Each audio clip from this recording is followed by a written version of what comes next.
The story begins in a small village in Ukraine, where we are shown a small house. A couple lives happily in this house. The man's name is Nikola, and his wife's name is Nastya. Nastya was a drawing artist and carved wood into various statues. Nikola is a teacher and teaches math at a nearby school. He is a very good teacher, and all the children are very happy with him, except for one Ivan. Ivan was a very rude boy. He would harass his teacher, Nikola, in class every day. Ivan belonged to a wealthy family. Since Nikola was a poor man, Ivan would often make fun of Nikola's looks and clothes. He hoped that Nikola would get fed up with his rudeness and attack him, so that he could complain and get Nikola expelled from school. However, Nikola was a very calm person. Nikola was unaffected by his comments and continued with his life. Because Nikola's home lacked any electronics, such as a television, he was unable to keep up with the world's news. One day, while at school, he heard news on TV that Russia had attacked Ukraine, killing many soldiers and occupying large areas of Ukraine. When Nikola returned home that evening, he learned that his wife was pregnant. He was overjoyed. As he was about to become a father, the two celebrated this joy together. The next day,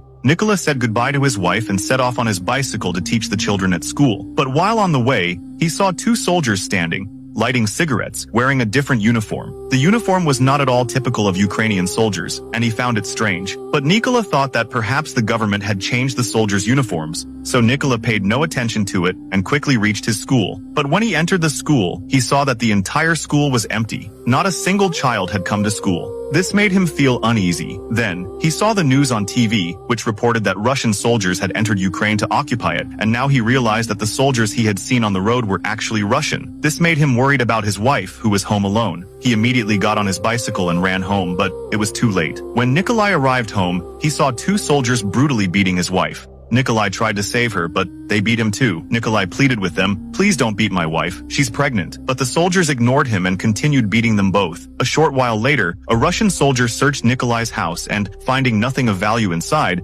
set it on fire and began to leave. Seeing her house burning, Nastya became furious and picked up a stone, attacking the Russian soldiers. One of the soldiers opened fire, killing Nastya instantly. Nikolai was devastated by the sight of his wife dying. He went to his wife, held her in his arms, and burst into tears. After a few hours, two Ukrainian soldiers approached Nikola. Seeing Nikola's wife dead, they were deeply saddened. They placed a hand on Nikola's shoulder and urged him not to give up. They then began digging a grave for Nikola's wife. After digging one, they told Nikola to bury her there. Nikola was devastated by his wife's death. He was now completely alone. The Russian soldiers had not only killed his wife, but also burned down Nikola's unborn child and his home. So, he was consumed by a fire of revenge.